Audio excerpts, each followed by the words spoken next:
Earl Tanners had never set foot outside his home state of West Virginia. At 48, his life was a rhythm of rugged mountain mornings, the crack of a rifle, and the slow breath of pine trees after a fresh rain. He wasn't rich. He didn't dress fancy. He lived alone in a small, hand-built cabin deep in the woods, with a loyal hound named Gus and a well-oiled Remington rifle passed down from his grandfather. That rifle had fed him since he was 12. His life was quiet, but not dull. Every morning, Earl would rise before the sun, brew thick black coffee in a dented tin pot, and check his traps. The woods were his map, and his steps never hesitated. He could spot tracks most men missed, read the wind like a sailor, and fire a bullet through the eye of a squirrel at 70 yards with that old bolt-action rifle. He didn't hunt for fun, he hunted to survive. To Earl, every shot mattered. Miss and you go hungry. There was no backup plan. So when a glossy flyer showed up at the local general store, Earl nearly tossed it. Open invitational. Chesapeake. Ridge Shooting Club, Virginia. Prizes up to $50,000. Fancy words. Too far away. Too high society. But the clerk behind the counter, an old friend named Mike, nudged the flyer toward him and grinned. You ought to go show them what a real shooter looks like. Earl chuckled. They don't want my kind there. Maybe, Mike said. But they need your kind. After a few days of thinking, Earl gave in. He packed up his rifle, 3 sets of clothes, and a paper map. He didn't own a GPS. Didn't trust them. Gus stayed behind with the neighbor's kid. Earl's old pickup rattled down the mountain road toward Virginia. It was a long drive, but Earl wasn't in a hurry. He figured he'd shoot a few rounds, maybe learn a thing or two. He didn't know the club was legendary. Chesapeake Ridge Shooting Club was a fortress of luxury, tucked into manicured woodlands just outside Richmond. Marble steps led into a stone lodge adorned with mounted elk heads, floor-to-ceiling windows, and rich leather furniture that smelled like expensive cigars and too much money. Members paid tens of thousands a year to shoot there. Most were retired military brass, corporate giants, or politicians. It wasn't just a club, it was a shrine to superiority. When Earl pulled into the gravel lot, heads turned immediately. His pickup had rust around the wheel wells and duct tape on the passenger side mirror. A few club members watched from the porch, leaning on their polished rifles like accessories. Earl stepped out, wearing an old flannel shirt, jeans stained with oil, and boots caked in mountain mud. His rifle was slung over his back with a faded leather strap. No case, no polish, just reliability. One man in a perfectly pressed shooting vest let out a quiet laugh. Who invited Duck Dynasty? Another chimed in. Is he here to fix the plumbing or just wandered in from the woods? The laughter wasn't loud, but it was sharp-cloaked in sarcasm and arrogance. Earl heard every word, but he didn't react. He simply nodded at the receptionist, filled out the entry form with steady hands, and paid the small registration fee in cash. The lady at the front desk tried to hide her smirk when she saw his rifle. Do you need help registering your equipment? Mr. Tanners? No, ma'am, Earl replied politely. She's clean and legal. She tilted her head. Well, we usually recommend scoped rifles for the long-range division. Yours looks classic. Earl smiled. She's got a good eye. Behind him, a group of well-dressed shooters chuckled again. One leaned over and whispered loudly, Hope. The poor guy doesn't shoot himself in the foot. Earl stayed calm. He walked through the clubhouse without a word, found a quiet corner by the fireplace, and cleaned his rifle with an old cloth. He had no rangefinder, no ballistic calculator, no fancy scope, just his instincts, patience, and a lifetime of precision. That night, While others dined on filet mignon and aged wine, Earl ate jerky and a boiled egg from his truck cooler. He didn't come to mingle. He came to shoot dot when morning arrived. Competitors gathered for the first round, the clay breaker. It was designed to test reflexes and aim, with clay targets fired from multiple angles at varying speeds. The elite members showed off their carbon fiber shotguns and electronic scoring apps. Some even had coaches beside them with binoculars and tablet screens. Earl stepped into line holding only his Remington. More laughter. A few spectators pulled out their phones to film. "Let's see the mountain man miss every shot," someone whispered. Earl stepped into the firing zone. He took a deep breath, nodded at the official, and watched as the first clay disc launched into the sky. His rifle cracked. The disc shattered. Another flew left. Crack. Gone again. Crack. Crack. 10 clays. 10 perfect hits. No movement. No wasted motion. Just clean, timed perfection. When the final target exploded in the air, no one laughed. In fact, no one said anything at all. The silence was louder than the gunfire. Earl didn't celebrate. He didn't even smile. He just lowered his rifle, tipped his cap politely toward the officials, and walked back to his seat near the edge of the crowd behind him.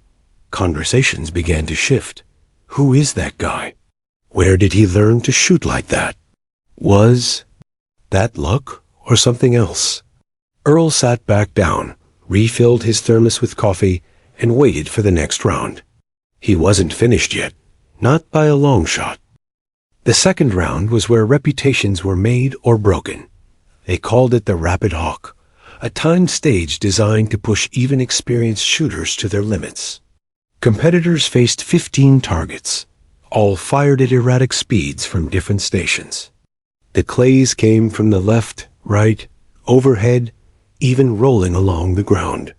Each shooter had just 60 seconds to hit as many as they could. Fast reflexes weren't enough. This was about rhythm, muscle memory, and pure instinct. Earl Tanners stood at the edge of the crowd, sipping from his thermos while high-end rifles clicked and buzzed all around him. Most shooters had semi-automatics built for speed. Earl still had his bolt action. Remington. Old, slow, heavy. It looked almost pitiful next to the sleek weapons lined up at the range. One man turned and whispered to his friend, "This guy's gonna get eaten alive in Rapid Hawk." "Did you see that first round, though?" His friend replied, "Lucky streak. No way he keeps up here." Across the field, Travis Denton, the son of a gun manufacturer, adjusted his designer gloves and fired his first shot. The crowd clapped as he hit 12 targets in 60 seconds. "Solid work," the announcer said over the speaker system. Denton setting the pace early. Next came Lance Greer, former Navy, now running a tactical training company. He crushed 13. Cool, calm, robotic dot. Then came Earl. He stepped forward slowly, nodding once to the referee. No warm-up swings, no practice stance. Just the same worn rifle, the same quiet confidence. "Shooter ready?" The official asked. Earl gave a small nod. Timer starting in 3, 2, 1. Go. The first clay zipped from the left. Earl turned, fired. It exploded in a puff of orange dust. The next came high crack, another rolling across the grass crack. He worked the bolt of his rifle so fast and clean it barely looked real. No wasted movement, no frustration. Just breath, target, shot. Again, and again, and again. Not by the time the final buzzer rang, Earl had hit 14 out of 15. The crowd gasped. 14? Someone said aloud, "With a bolt action?" People began to gather near the scoreboard, suddenly curious. The announcer's voice cracked slightly as he repeated it. "Earl Tanner's 14 hits. That's our new leader." The laughter that had echoed across the range earlier was gone now. In its place, A stunned, uneasy silence. The kind you hear just before a storm. Earl, meanwhile, just stepped back, nodded politely to the judges, and sat under a tree with his rifle resting across his lap. He didn't seem proud, didn't seem surprised. It was as if he expected nothing less. A boy, maybe 12 years old, approached him hesitantly. "Mister, how'd you get so good?" Earl looked down, gave a small smile. "Miss a shot where I come from. Sometimes you don't eat." The boy nodded like he understood, even if he didn't fully dot as the day went on. More members started whispering less and watching more. The jokes stopped. Some even tried to talk to Earl during breaks, asking where he trained, what gear he used, what techniques he practiced. Earl didn't say much. I just listened to the wind and the quiet. In truth, he had no formal training, just a lifetime of survival. When others had targets, Earl had supper. When others trained with instructors, Earl trained with desperation. That sort of shooting wasn't learned. It was earned over time, through cold fingers and empty bellies. Later that afternoon, the club hosted a short exhibition team skeet doubles, meant just for fun. Club members usually paired up in twos. To everyone's surprise, Earl was invited to join Colonel Trent Waverly himself, a retired sniper and legend of the club. The same man who'd once looked at Earl like a joke now nodded at him with something like curiosity or caution. As they took their places, Earl quietly turned to him and said, "Ain't never done doubles before." Trent arched an eyebrow. "Then this'll be interesting," the announcer called the pair. The machines launched 2 clays, at once one left, one right. The colonel raised his weapon with lightning precision and hit the left. Earl barely blinked before taking down the right. It kept going. Clays soared clack, clack, each one disappearing into dust. The crowd began to murmur. Is this guy for real? Who shoots like that without formal training? Man's a ghost with a gun. When the final round of the exhibition ended, Earl and Trent had scored a perfect 20 for 20. The club hadn't seen that kind of performance in years. Afterward, Trent approached Earl with a bottle of water and a steady hand. "Where'd you come from?" Earl looked up at the colonel and answered simply, "Just down the road, sir." A little deeper in the woods than most people like to go. That night, the tone of the entire club shifted. Earl wasn't just a curiosity anymore. He was a presence, an unknown element, raw and dangerous in a quiet kind of way. But while everyone else was talking about him, Earl remained calm, sitting by his truck, cleaning his rifle and drinking coffee from the same dented thermos. He wasn't chasing trophies. He wasn't proving anything. He was simply doing what he'd always done: take the shot and don't miss. Because for Earl Tanners, it had never been a game. It had always been life, and the next day, the stakes would rise even higher. The next morning dawned gray, and still, a kind of calm that usually comes before something breaks. Mist curled low over the manicured lawns of Chesapeake Ridge Shooting Club, wrapping around the stone pillars like smoke from a distant fire. Inside the clubhouse, the mood had shifted. No longer did people laugh when Earl Tanners passed by. Now, they stepped aside, whispered behind menus, stole sideways glances. He had become the center of gravity, even if he didn't act like it.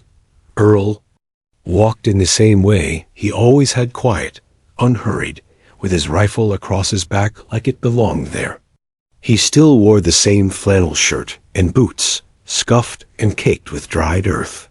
He didn't need to wear new clothes to show confidence. Confidence followed him naturally like scent from pine needles after rain. Today's challenge was called the Long Eye, a pure test of precision at distance.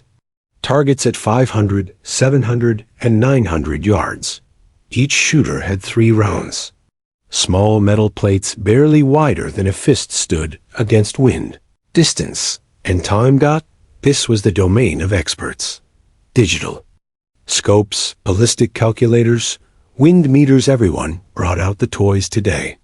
Tables were covered in gadgets, screens flickered with readings, and assistants huddled beside competitors, making rapid-fire calculations. Earl stepped onto the range with nothing but his rifle, a box of ammo in his coat pocket, and that slow. Mountain walked out. An announcer spoke into the mic, voice tinged with disbelief. Next up, Earl Tanner's bolt-action rifle. No scope magnifier, no spotter. There were murmurs again. Does he know this isn't a carnival? Can't shoot 900 yards without tech. But one man, a veteran club member named Halbrook, leaned forward. Watch his eyes. They ain't blinking.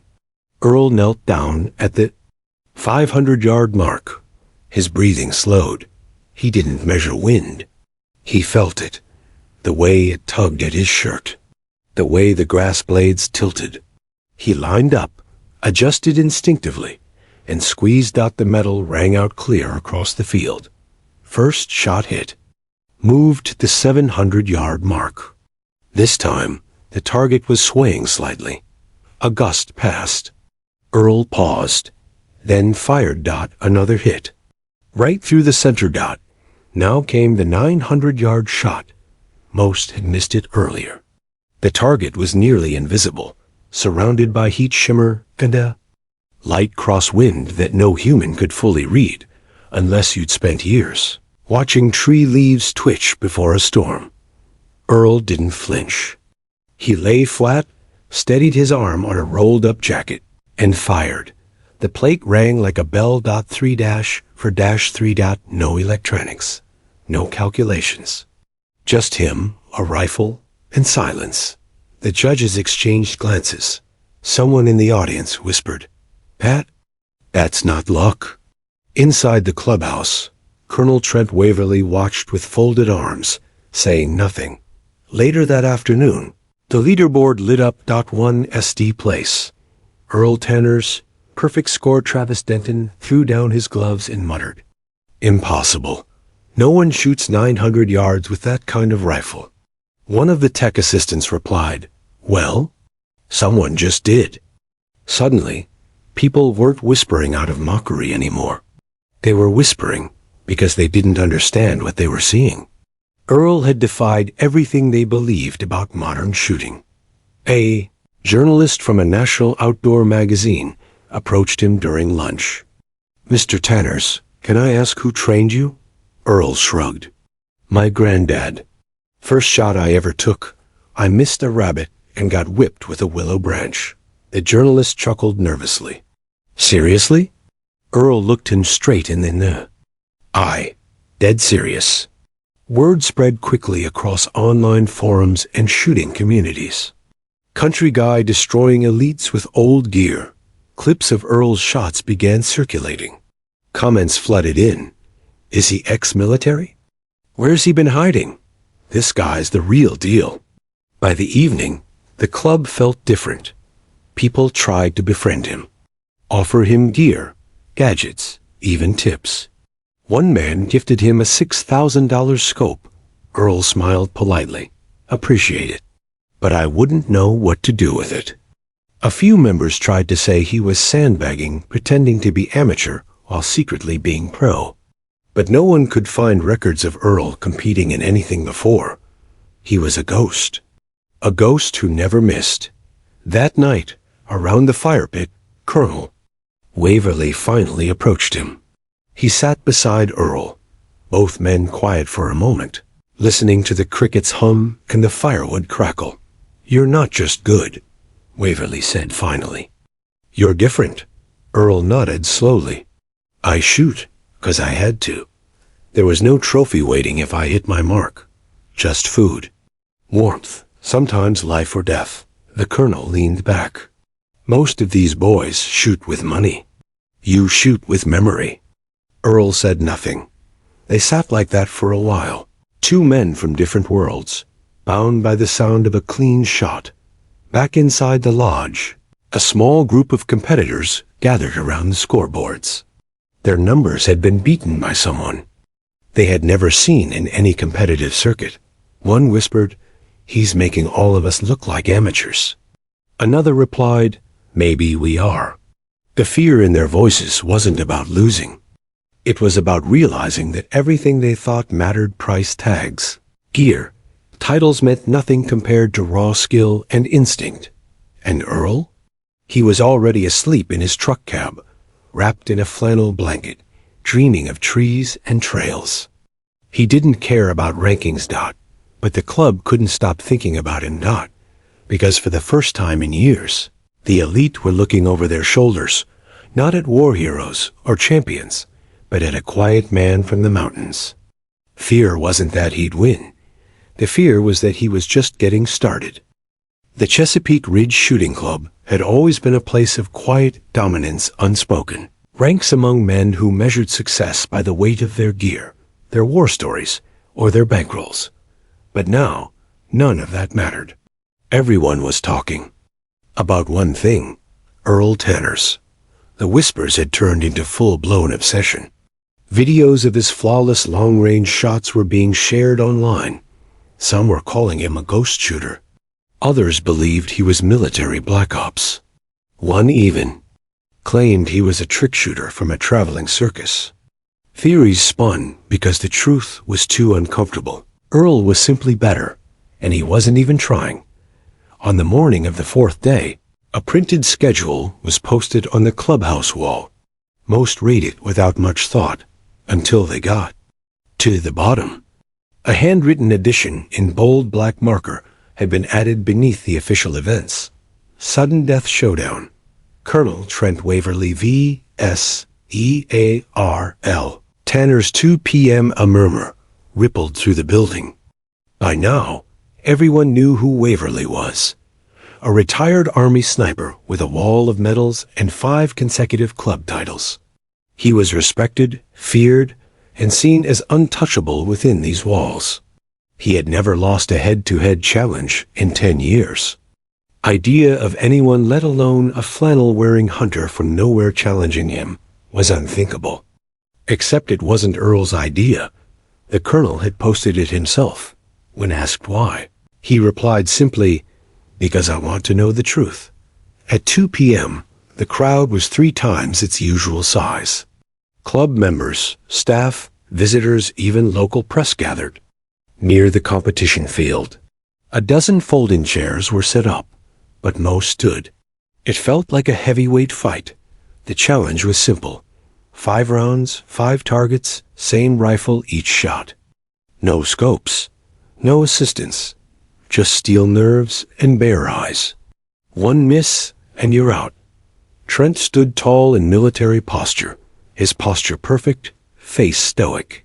Earl looked the same, as always, relaxed, casual, rifle over his shoulder, like he just came from squirrel hunting. A hush fell as the first round began. The announcer's voice was tense.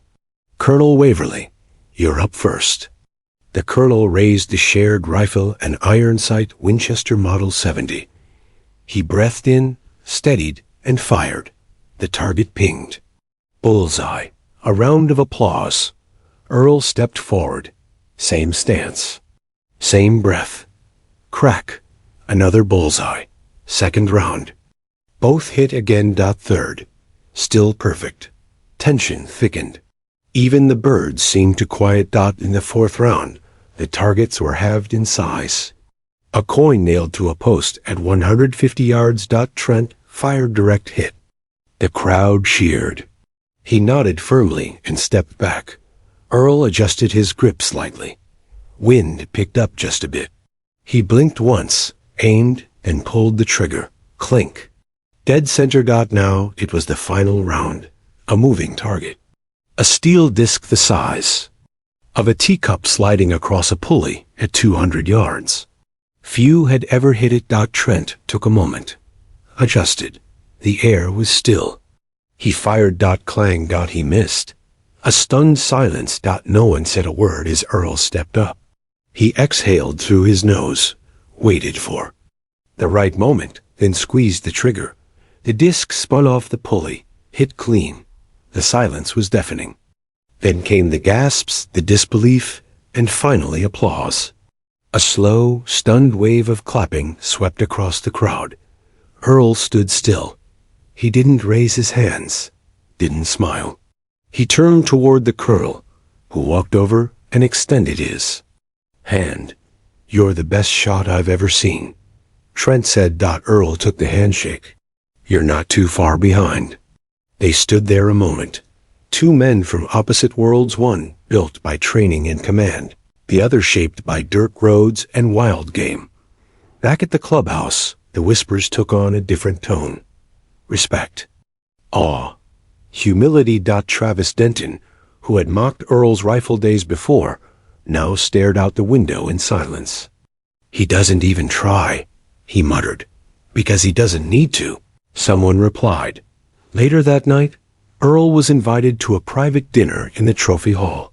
The walls were covered in plaques, awards, and framed photos of past champions. One empty spot on the wall had already been reserved. Earl looked at it, then back at the crowd. "Appreciate the invite," he said. "But I didn't come here for walls or trophies." He stepped out without finishing his steak. Outside, the colonel followed him. "Why do you keep walking away?" he asked. Earl looked up at the stars. "Because this ain't where I belong. The woods don't need walls."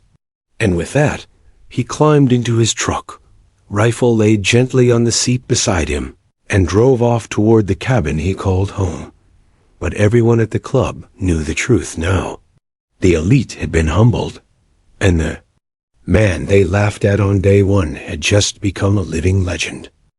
The club was different now. Earl Tanner's had returned to his cabin, but his presence lingered like wood smoke long after the fire's out.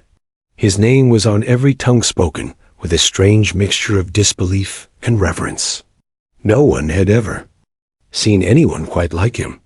The rich had been outshot. The decorated had been humbled. But more than that, something unspoken had shifted. A long-standing illusion of superiority had cracked, and through that crack came truth. Back in West Virginia, Earl was splitting logs behind his cabin when a sleek black car pulled up his gravel. Drive. Out stepped a man in dress boots and a branded fleece vest. Tom Sutter, a senior editor from American Marksman Monthly. He'd driven 4 hours without calling. "You Earl Tanners?" Tom asked. Earl wiped sweat from his brow. "Who's his skin?" Tom smiled. "I work with the magazine. We've had over 1 million views on your shootout with Colonel Waverly. People are calling you the mountain sniper. I was hoping I could get your story." Earl set down his axe. "My story's not much." "I think it is," Tom replied. Inside, Earl brewed coffee over a wood-burning stove while Tom took in the simplicity of the home. Antlers on the wall, a patched quilt on a chair, a shelf lined with old bullets, none decorative, all used. Number. Wi-Fi, no TV, just a man and his quiet. Tom turned on a recorder. "So how did it all begin?" "You weren't trained," Earl chuckled. "Trained?"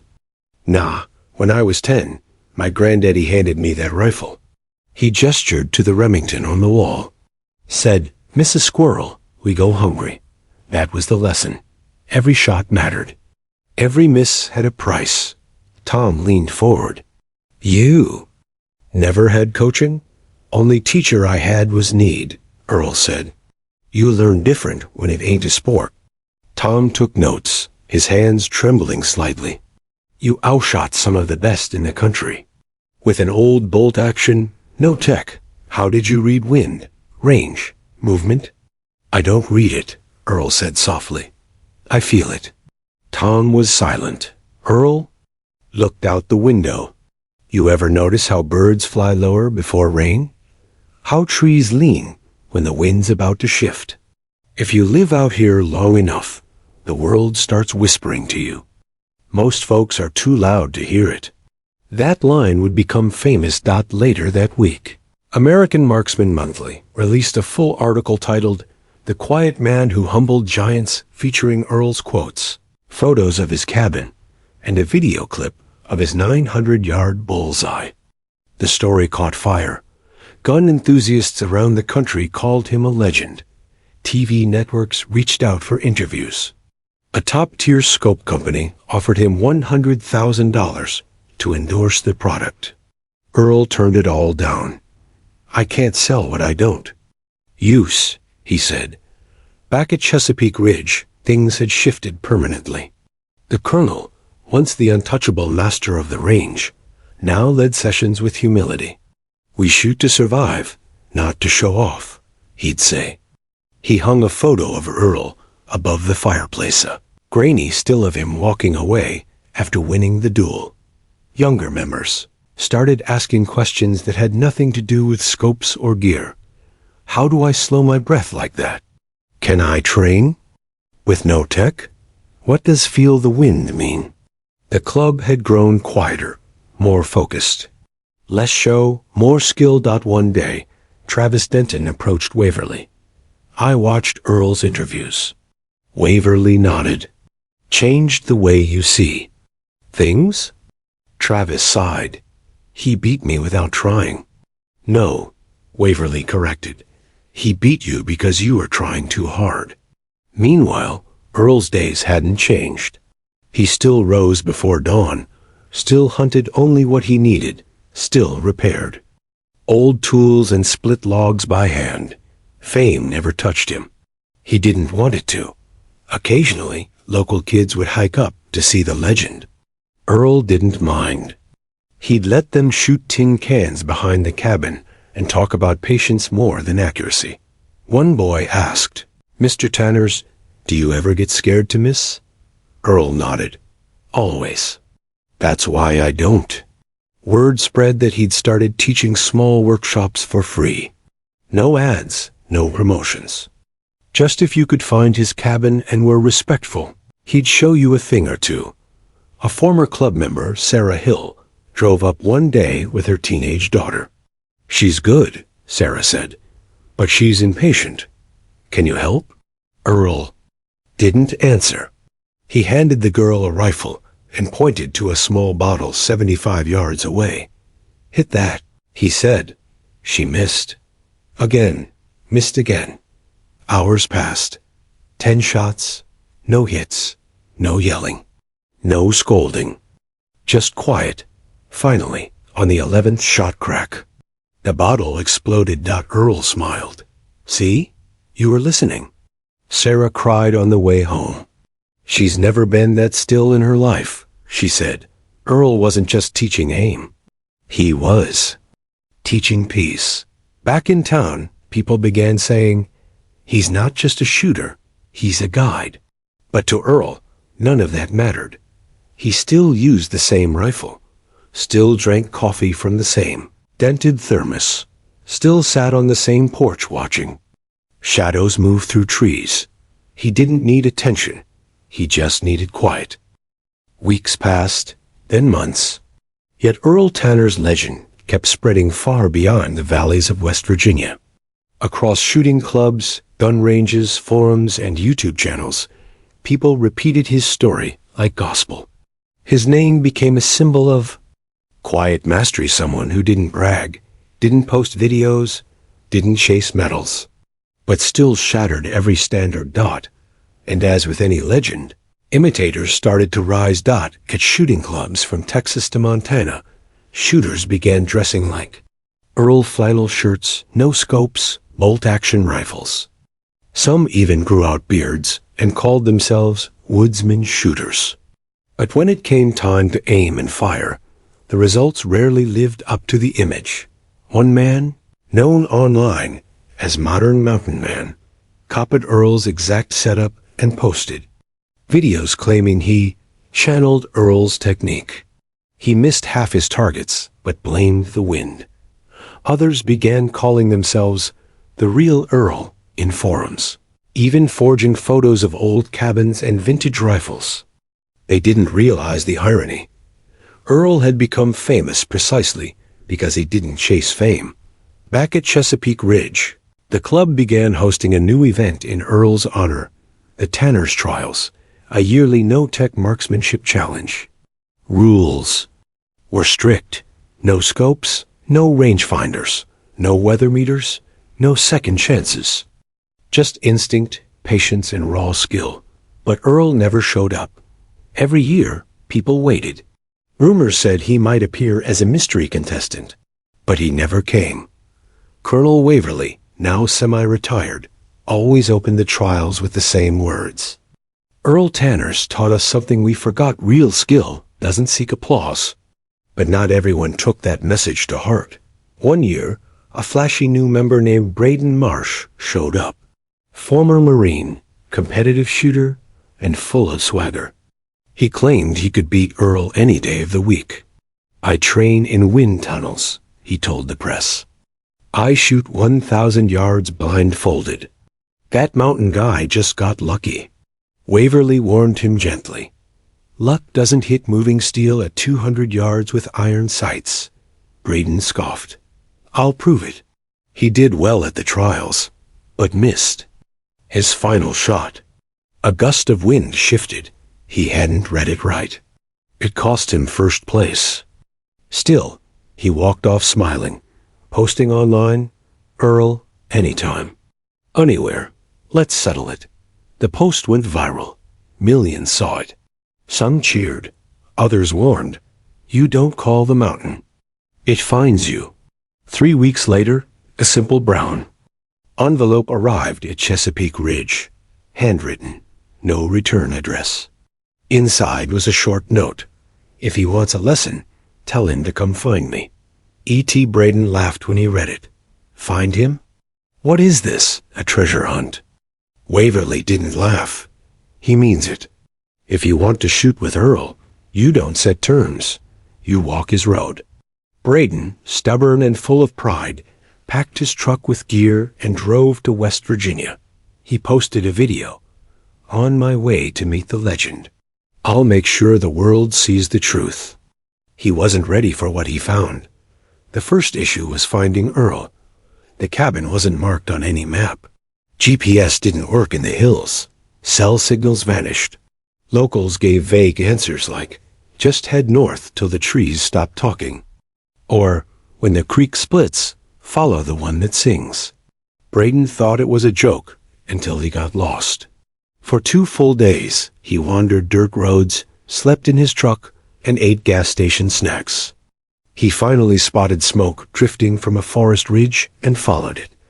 There, nestled among the trees, was Earl's cabin. Smoke curled from the chimney. A man sat quietly on a chair outside, cleaning a rifle. Earl didn't look up as Braden approached. "Really don't want visitors, huh?" Braden said, chuckling. Earl wiped the barrel. "I don't mind him. I just don't invite him." Braden dropped his bag. "You saw my post. Thought maybe we could settle it, like a proper match." Earl looked at him for the first time. "Settle what? Who's better?" Earl stood slowly. "I don't care who's better." "That's your burden." Braden frowned. "So you're refusing?" Earl shook his head. "I'm offering something better." He led Braden behind the cabin to a clearing where 2 targets stood: a pinnacone on a stump and a moving tin can dangling from a branch, swinging slowly. Earl handed him a rifle. 1 shot each. First the pinnacone, then the can. Braden adjusted, breathed, and fired at the pine cone. Missed. He grit his teeth. Aimed at the can. Fired. The can kept swinging. Earl didn't say a word. He picked up the same rifle. Raised it. Crack. The pinnacone burst into dust. Waited a moment. Let the can swing left, then right. Then crack. The can split in half. Braden looked down at his feet. Earl handed him the rifle. Not about being better. It's about being still. Braden sat down on a nearby log. For the first time in years. He was quiet. Later, he posted a video. No music. No ego. Just him in the forest saying, "I didn't meet a shooter. I met a mirror, and I didn't like what I saw." The video went viral for a different reason. Not for drama, but for humility. And Earl Tanners? He went back to splitting logs, brewing coffee, and listening to the trees. But word spread again. He had taught another one. Back at Chesapeake Ridge, something remarkable was happening. The once snobbish shooting club had changed. The elite leather chairs were still there. The trophy walls still gleamed, but the atmosphere was different. Earl Tanners had never asked for it, but his name had become a standard. The members started talking more about skill than gear. Less about medals, more about mindset. The Tanners Trials evolved into one of the most respected events in the country. This time, competitors came not to show off, but to learn. Veterans, beginners, even former skeptics. They came in flannel, jeans, and carried iron-sighted rifles. One day, the board voted unanimously to create a lifetime honorary membership plaque for Earl, a handcrafted walnut board with hand-carved engraving. To Earl Tanners, the shot that humbled us all. They sent the plaque, a golden invitation card, and a formal request for Earl to come receive a new legacy trophy. It was their way of saying thank you. Weeks passed. No reply. Until one quiet Thursday morning, a dusty old truck pulled into the club parking lot. Mud splattered the tires. A bearded man stepped out wearing an old coat and worn boots. No fanfare, no entourage. Just a quiet presence that turned heads instantly. It was Earl. Nobody said a word at first. He nodded politely at the receptionist, took a seat in the corner, and waited. Colonel Waverly was summoned immediately. He hurried in, wide-eyed. "Earl, you came." Earl gave a small smile. Didn't want to be rude. They led him to the presentation room, where dozens of members had gathered. The legacy trophy sat on a pedestal. It was a beautiful piece walnut wood with brass trim, engraved with every record Earl had broken at the club. Waverly stepped forward. "Mr. Tanners, this is for you, a symbol of the respect you've earned." Earl walked up to the trophy, ran a hand along its edge, then looked out at the crowd. "I appreciate the thought," he said, "but I didn't come here for that." He turned and looked at a young man standing in the back, barely 17, lanky, holding a plain .22 rifle. The boy looked down shyly. Earl pointed. "I came for him." The room turned. "He's the only reason I'm here," Earl continued. "I heard he's been sleeping in his uncle's barn just to make the trials. Can't afford the hotel. Walked here from the train station. That's what brought me in today." The boy turned red. Earl walked up to him. "What's your name, son?" "Lucas," the boy said softly. "Lucas Hall." Earl grinned. "Well, Lucas, let's see how your aim is." The club's range cleared instantly. Everyone followed as Earl and Lucas walked to the firing line. Earl stood beside him, calm and steady. "No pressure," he said. "Don't think about the crowd. Just feel the wind. Trust your hands." Lucas nodded. Earl placed 5 pine cones on distant stumps 100 yards out. No time limits. Just do your best. Lucas took a breath, aimed, fired. Pop. The first pinnacone exploded. Then the second. The third missed just barely. He adjusted. Hit the fourth. Missed the fifth. 3 out of 5. Earl smiled. "Good. Now try mine." He handed over his old Remington. It felt heavier in Lucas's hands. Aged, balanced. Lucas fired again. This time, 4 out of 5. Cleaner, more confident. The crowd applauded. Earl took back his rifle, looked around at the crowd. This sport was never about proving who's best. It's about remembering who taught us. The land, the wind, our grandfathers. The patience in waiting, and the stillness before a shot. He turned back to Lucas. "I'd rather give this trophy to you." The room erupted in stunned silence. The board president stepped forward. "Mr. Tanners, that trophy was made for your legacy."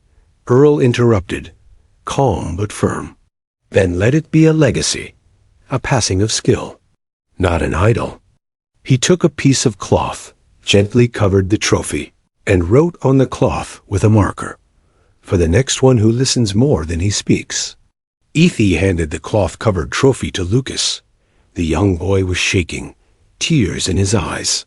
The room applauded, genuine, moved, humble. Even the wealthiest members stood. Colonel Waverley stepped forward, placing a hand on Earl's shoulder. "You've changed more here than you'll ever know." Earl nodded, eyes calm. "Wasn't trying to. I just shoot straight." After the event, reporters flooded the club. Earl quietly slipped out a back door and walked alone to his truck. No cameras, no farewell speech. Just the soft echo of respect. As he drove back toward the Appalachians, the trophy he never touched sat proudly in Lucas's arms. But what mattered more than the trophy was the silence in the room Earl left behind, a silence full of thought, reflection, and real change. And back in the woods, where pine needles cushioned every step, Earl pulled off the road, parked near a stream, and listened, not for applause, but for wind. A few months passed. Snow had blanketed the mountains. The shooting club had grown busier than ever. But it wasn't the trophies or politics that brought people in. It was the spirit of Earl Tanners, a man who had once walked in wearing boots, caked in mud, and left a legend without ever asking for applause. In the club's hallway, Lucas Hall's name had been etched under the legacy trophy. But next to it, someone had added a small brass tag that simply read, "In honor of E.T., the one who walked away." No one voted on it. No one objected. Everyone knew it belonged. Lucas had become more than a prodigy. He was now a mentor. Every Sunday, he ran a free class for local kids, using the same Remington rifle Earl had let him fire. He never claimed to be the best. In every lesson, he started with, "I'm not teaching you to shoot like me. I'm teaching you to shoot like you." That's what Earl wanted. Meanwhile, far away, Earl had returned to his quiet cabin in the woods. No television, no internet, just a wood-burning stove, a creek that ran past his porch, and birds that came every morning for crumbs of cornbread. He still hunted, still tracked deer in the fall, and still hit targets the size of bottle caps from ridiculous distances, just to remind himself that he could. But something had changed. He started receiving letters, handwritten ones. Some came from the club. Others came from strangers, young hunters, old veterans, teenagers trying to escape city life. They all wanted the same thing: his advice, his presence, his truth. Earl never replied with ego. He wrote simply, "Keep it honest. Listen to the land. Don't rush." That's how you hit your mark. Word spread. Earl Tanners had become a myth among the new generation. A story told over campfires and in backwoods gun shops. The country hunter who humbled the rich, they'd say. The ghost who beat. A sniper with an iron sight. But one particular letter struck Earl differently. It came from a young woman in Texas. "Dear Mr. Tanners, my father always told stories about you. He was there at the shooting club the day you beat Colonel Waverley. He kept your story in his heart. He passed away last spring. His last wish was for me to learn to shoot not for trophies, but to feel what it meant to be still, patient, focused. I don't know how, but I want to learn. Do you teach? With respect, Marissa Dean." Earl stared at the letter for a long time, then folded it and placed it inside his coat pocket. The next week, Earl did something he rarely did. He drove down the mountain. He met Marissa at a small practice range outside Austin. She was young, determined, and trembling when she shook his hand. She didn't bring a fancy rifle, just a .243 bolt action her dad left behind. Earl said only one thing before she aimed: "Don't look at the bullseye. Look through it." She smiled, fired, missed, but she kept coming back every week. And Earl kept showing up. Soon, others joined. Word spread again. Earl's teaching. No charge, no schedule. Just the woods, an open field, and a man who rarely spoke, but when he did, it mattered. Months turned into years. Lucas came to visit one day. Taller now, more confident, driving a pickup of his own. He found Earl sitting on his porch, carving a chunk of wood. They shared coffee. No small talk. Just two marksmen watching a hawk circle above. Lucas finally broke the silence. You know you started something big. Earl nodded. Didn't mean to. Just figured it was time the next generation knew what shooting really meant. Lucas grinned. They know, and they're passing it on. Earl handed him the piece of wood he'd been carving. It was a simple hand-carved medallion. On it were 3 letters, BRC. Lucas flipped it over. What's this? Be real. Care, Earl said. The only rules worth passing down. Lucas placed it around his neck. Years later, when Earl finally passed peacefully by the creek with his rifle resting nearby, entire community gathered, but not at a funeral parlor. They met at the original club range, now renamed Earl Tanner's Open Field. No suits, just boots, flannel, rifles, and stories. Colonel Waverly, long retired, stood before the crowd and sighed. Earl wasn't just the best shot. He was the clearest voice, the quietest fire, the man who showed us that real strength whispers. It doesn't shout. The final shot of the day came from Lucas. He fired Earl's old Remington at a pinnacone 200 yards. Out. Bullseye. Then silence. Not. Mourning, but gratitude. The story of Earl Tanner's didn't end with his last shot.